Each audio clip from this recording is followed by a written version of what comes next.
Glam Metal Interview Series, presented by RockMusicStar.com, with host Thomas S. Orwat Jr. Hey Glam Metalheads, it's Thomas from GlamMetal.com with episode number 18 of the Glam Metal Interview Series. It is March 11th, 2021, and I just finished an interview with superstar guitarist Rowan Robertson. Rowan is best known for being the lead guitarist in Ronnie James Dio's band Dio from 1989 to 1991. Rowan joined Dio at the young age of 17 years old.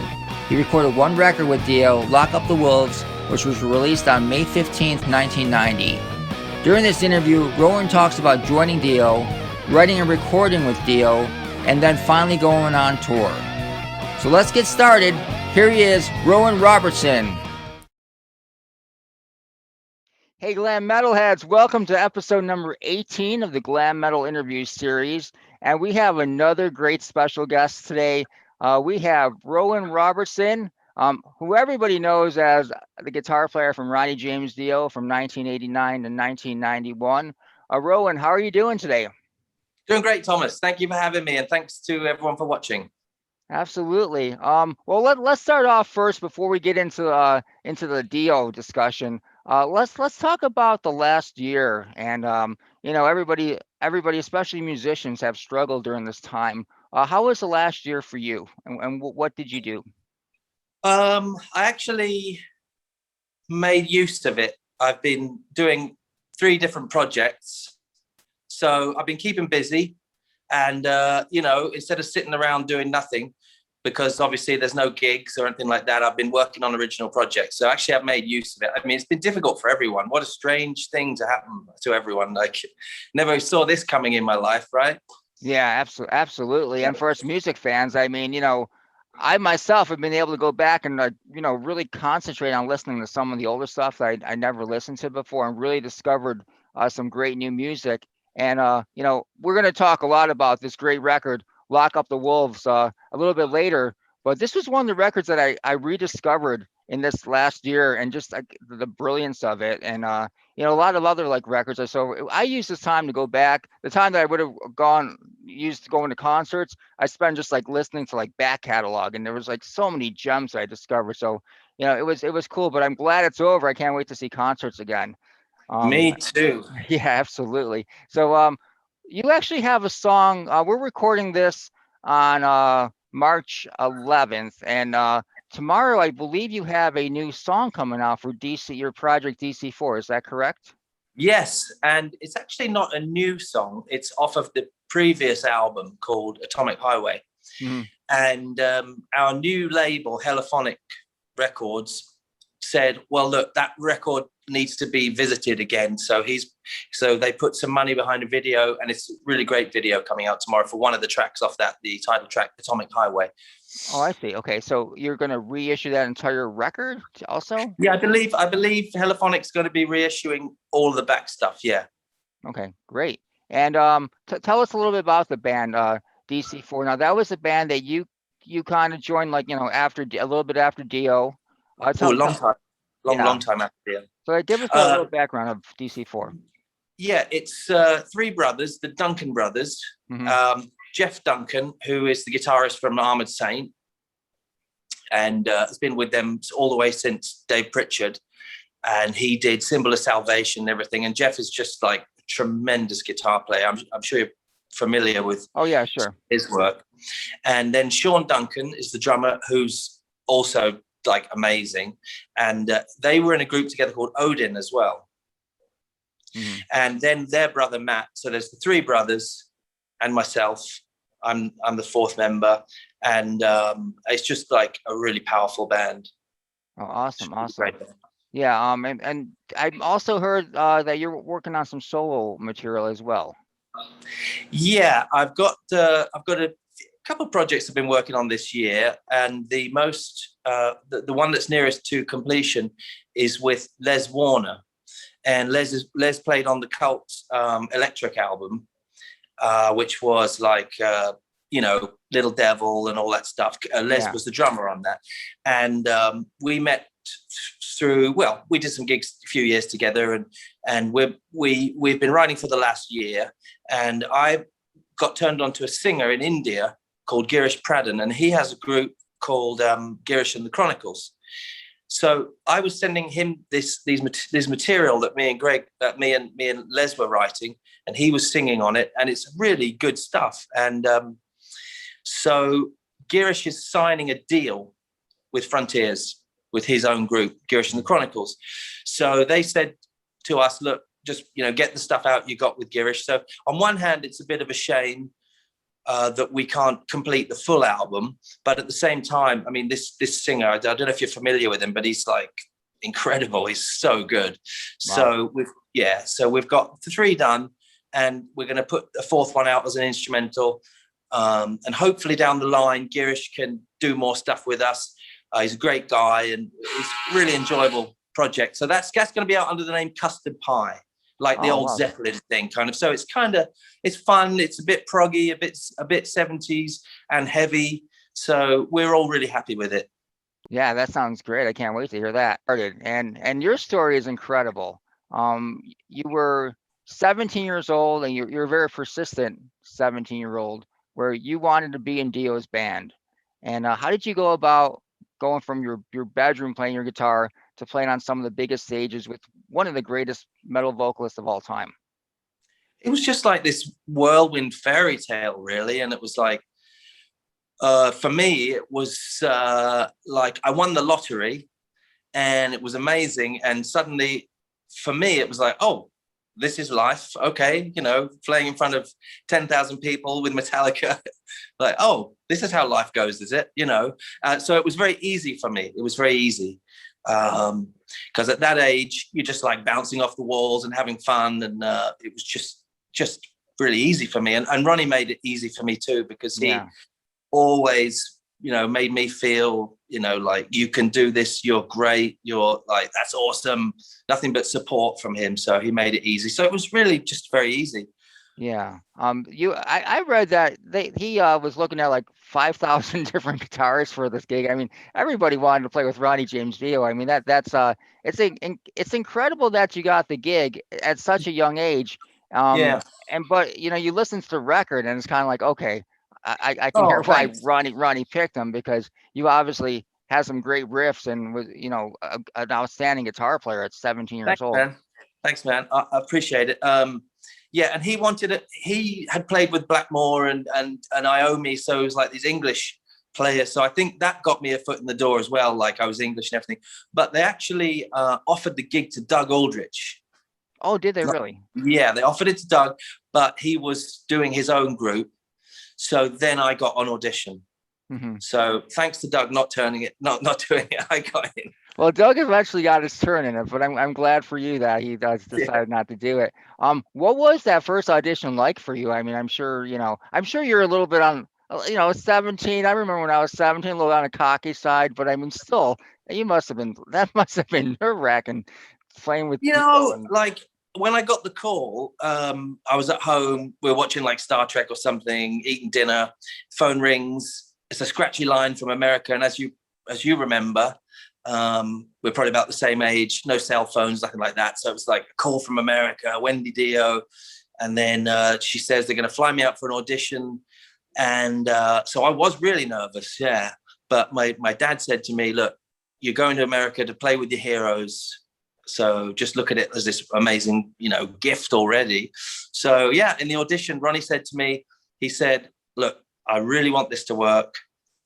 And supported me like that, and we insulted each other a bit and had some fun, and then I remember playing like Rainbow in the Dark or something, and I looked over at Jimmy Bain, and he was like, "Yeah," like smiling. So wow. I thought, right, I'm doing something right. So yeah, that's great. Now it's interesting too, because Ronnie changed his band. Shortly after that, Jimmy Bain left the band, Vinny Appice left the band. And they were replaced by Teddy Cook on bass, and then Simon Wright on drums. How long before that happened with the band? Well, basically, like the whole album took about 10 months to write, mm-hmm. And I'd say somewhere around halfway, Jimmy and Claude were no longer in it, and then right at the very end, about 2 weeks before we're recording the album, Vinny left. So it was, a lot of it was written. In fact, I've got all the songs on cassette from rehearsal with Vinny on it, and Jimmy. Most of them were Jimmy as well. So yeah. So the record was already, but it wasn't recorded yet. It was just you wrote it, but you didn't actually go into the studio yet, correct? Yes, correct. Yeah. Okay. What was it? What was the writing process like with Ronnie? You wrote, or you co-wrote all the music on the entire record. So I mean, you were super involved with this record right from the get-go. Yeah, I mean, Ronnie, in my opinion, Ronnie loved bands. He loved Zeppelin. He loved Sabbath, and the Beatles. And there's nothing more than he loved was bands. So he wanted it to run like a band. So we wrote all the material as a band, and so he basically got the riffs from his guitar player mostly, though he wrote some riffs too. Jimmy Bain wrote some riffs, and parts came from everywhere. But he had always written with a guitar player. That's why I, was involved probably the most with the song. Now the material that you wrote for the record, was any of the material that you had prior to joining Dio, or was it was all material that you came up with at that time? Wow. Yeah, it was all during that period. Yeah. Did Ronnie give you a specific blueprint on what he was looking for musically? I mean, it almost sounds like a Black Sabbath record, really, to be honest with you. Oh wow, that's amazing to hear. No, he didn't really. The only things he would do is he would, like, if you played him like 20 riffs, he would go, no. Okay, what's that one?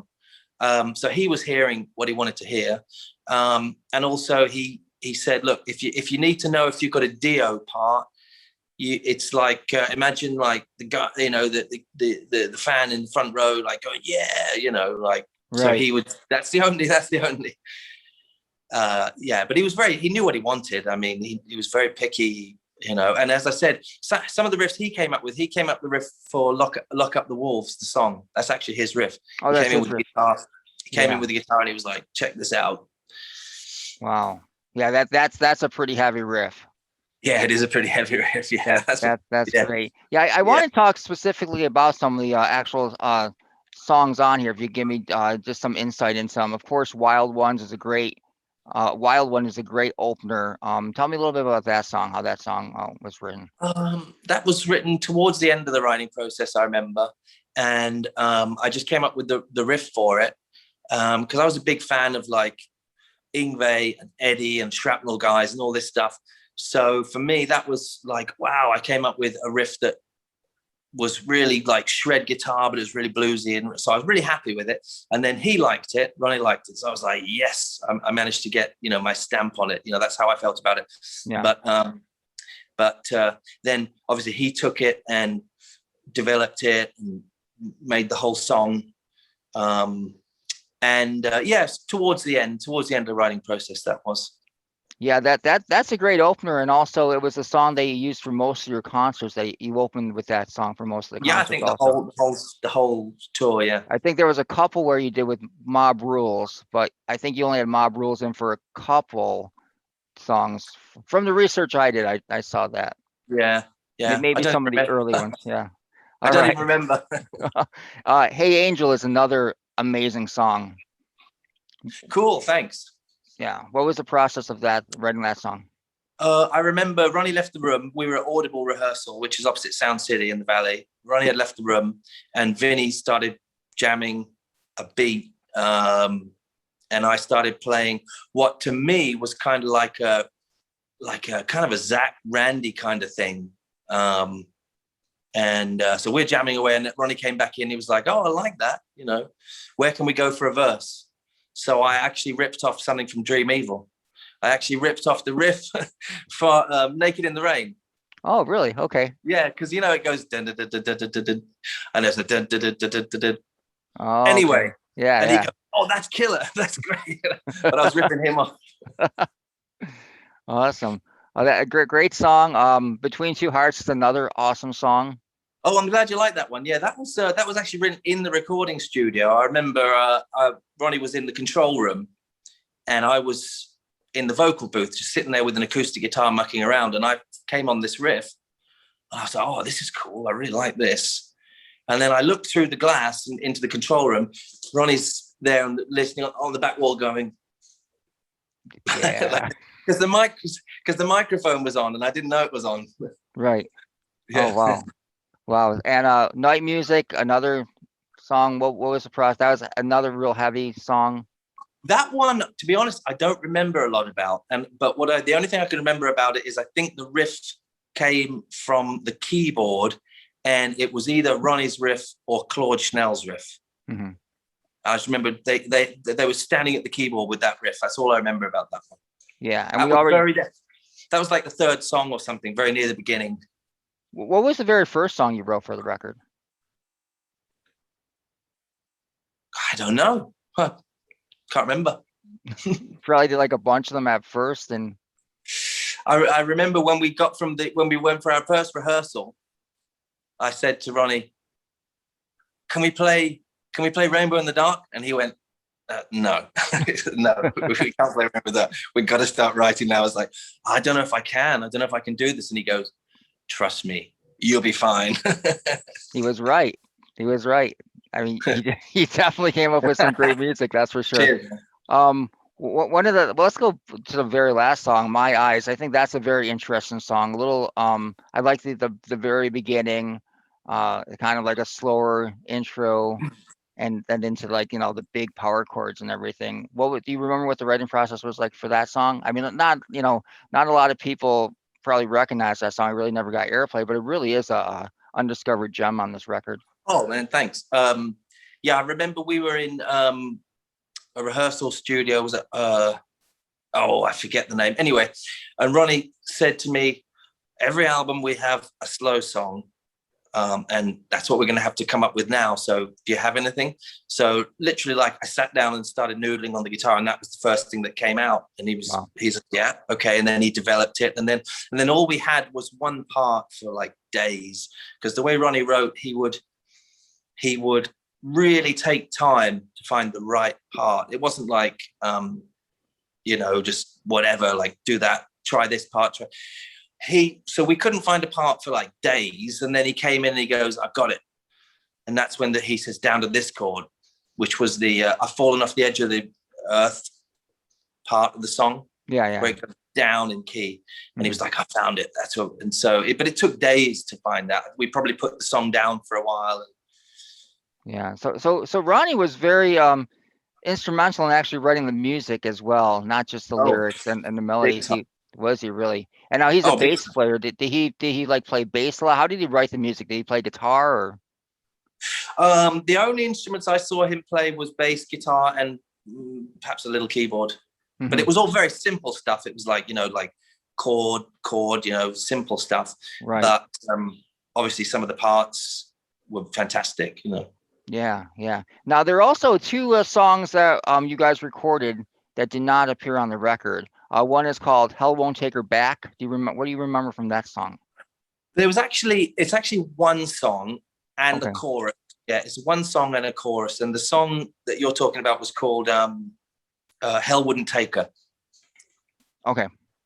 And it's a complete song, totally complete, but the only recording is a boombox recording from a rehearsal. And the other one was an alternate chorus. And it was called "River Between Us." Yeah, that was just an alternate chorus for one of the songs. So for this record, there's 11 songs on the CD. So you recorded those 11 songs plus just this one extra song and then the chorus. You didn't have any other tracks that didn't make it, really? So wow. That's the way Ronnie worked. He didn't come up with like 50 songs. He started at the beginning and wrote 10 songs. And everything got used, or 11 or whatever it was. So we're not going to see. I'm sorry. Were you going to say about seeing that one song? I know I keep getting asked about that, and I would love to put it out, but I just am being respectful of Wendy, because it was always the two of them. when I was in the group, it wasn't Ronnie, it was the two of them that I was, sort of employed by and everything. And he's not here. So he's not here to say, well, you know what, Rowan, I really don't want that out there. You know what I mean? Right. So it kind of falls to Wendy. That's how I look at it, so. Yeah, I was also going to comment. So we'll never see like an extended, like 4-disc version of this record come out and with all these extra tracks and stuff. No, all right, well, that's cool. So after the record is recorded, well, before we go into that, was Ronnie upset that he lost Vinny and Appice, and Jimmy Bain? Was he upset that they left, or was it something that he encouraged, or what was the reason that they left the band? Well, I remember when Vinny left, he wasn't happy because we were so near to recording. See, we were only 2 weeks away from recording, so he was a bit miffed about that. But Jimmy and Claude parted much earlier than that, and I always say I was basically a kid. I really didn't know what was going on business side, behind the scenes. What was I just turned up to rehearsal and so I really I don't know why they were not in it anymore. But Vinny left. I remember that towards the end. Yeah, and I know Ronnie wasn't happy because it sort of threw a spanner in the works a bit, I think. Yeah. So how do you think the chemistry in the band changed with the new band members coming on? Oh, it was fun. It was great fun. I mean, Jens was like just so funny, and Ronnie was always laughing. It was brilliant fun. It was a lot of fun. Yeah. The ironic thing with Jens is the fact that you had Yngwie open up a lot of the shows in North America, and Jens left Yngwie, and now Yngwie was kind of opening for him in a way. Well, it was even weirder for me because I was this huge Yngwie fan.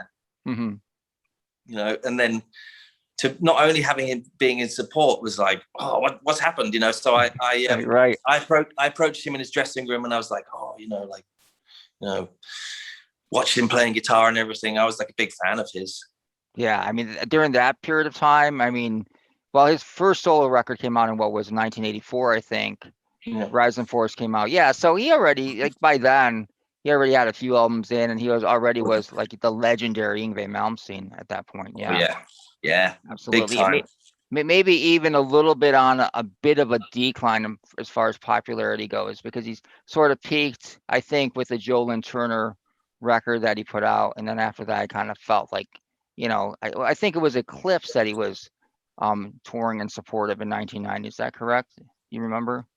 I can't remember which album it was. Yeah, no, I think it was. Yeah. So was he a pretty cool guy overall? I mean, you hear a lot of different things about Yngwie. A lot of different stories. What's your take on him? I really didn't socialize with him at all. But. I couldn't say really. I mean, I only spoke 2 words with him really. Right. So, I mean, I think he was quite brash and full of himself, but then, I mean, he's Yngwie, he can back it up. Yeah, exactly. Right. You know what I'm saying? I mean, there's that much talent. So the tour kicked off, and you, the first 5 dates you played with kind of, I think it was like a co-headlining with Metallica. What was that like for an 18-year-old playing his first gigs, playing these huge like stadiums in Europe with Metallica? I mean, that's just insane. I know. I look back, and what a cooler. Can you imagine a cooler time to be on that tour than And Justice for All? No, there's nothing could be cooler. Nothing could be cooler. So we're playing these giant, stadiums, and I got to hang out with Lars and Kirk, and said hello to James once, but didn't get to hang out with him at all. But they were really cool, really nice, and I mean, they were just like pummeling the stadium was like shaking when they were playing. Yeah. Amazing. I mean, I believe that was Metallica at their all-time prime, right at that time period. Unbelievable, yeah. Yeah. So then you played about 50 some shows with Dio, correct? Because then you came over to the United States and played. That's when Yngwie became the opening act. Yeah, that sounds about right. Yeah, we did only, I think we did 1 week with Metallica, like 5 shows or something. Yeah, that was in Europe. Yeah, right.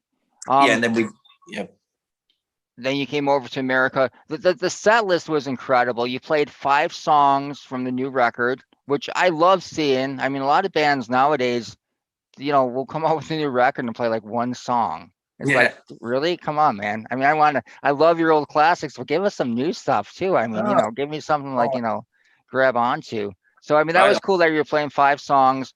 The first 3 songs that you opened with, Wild One, and then you did Children of the Sea, and then you did a Rainbow medley. I mean, talk about like grabbing them by their throats right from the get-go. Holy cow. That is a great first 3 songs. Yeah. I used to love playing Tarot Woman. Yeah, that was that. So obviously Ronnie came up with the set list, right? I mean, did he ask? Did he get any input from you guys, or was it pretty much this is Ronnie's set list? That's how we're doing it. I can't remember. Yeah. I remember rehearsing it and having to learn the stuff, but no, I don't remember having any input on it. Okay, now as far as your approach goes to playing songs from other guitar players, like the Dio songs that Vivian Campbell played on, the Black Sabbath songs that Naomi played on, and then the Rainbow stuff that Richie Blackmore played on. What was your approach in trying to play that music?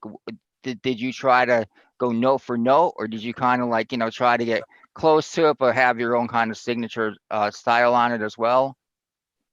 I just sort of did it my own way, and that was near enough for Ronnie. I don't recall him ever saying, there might be some parts of a solo that like it's important to get quite close to, but I couldn't play like Viv, and I couldn't play like Tony. Richie was the nearest that I could feel like that felt quite comfortable rhythm wise to me, but the Viv stuff was always actually really hard for me rhythm wise because I'm such a different style, Yeah.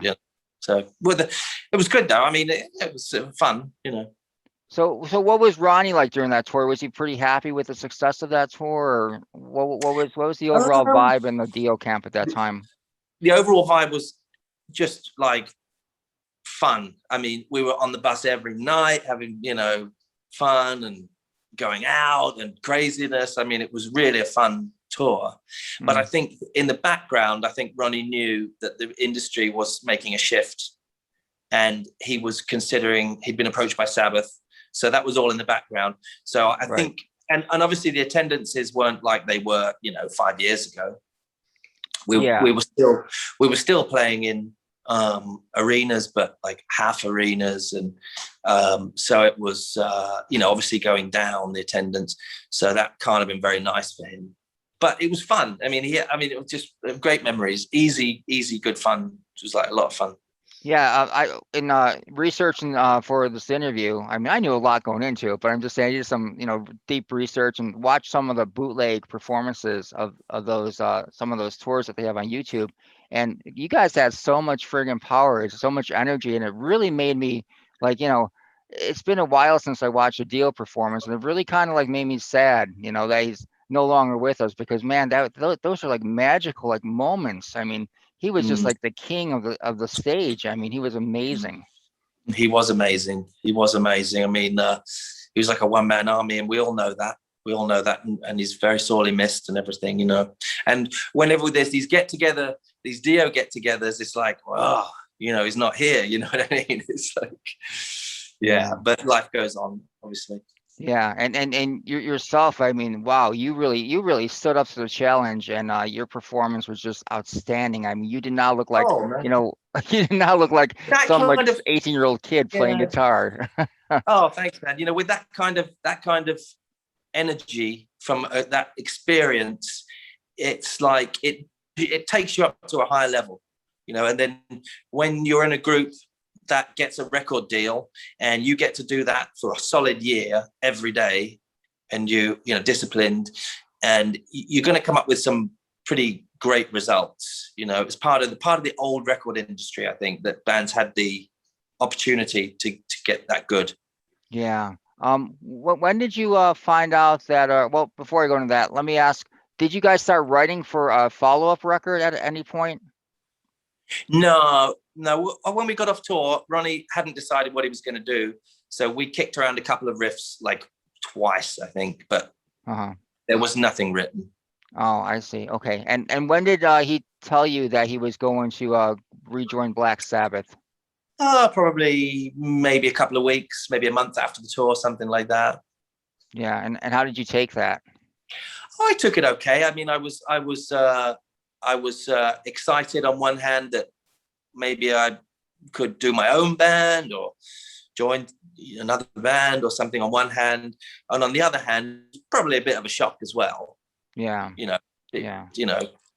But still that you had that opportunity. I mean, I'm sure that, Oh. I mean, that's, I mean, it's with me every day, as you can imagine. It's like, it's like the gift that keeps on giving.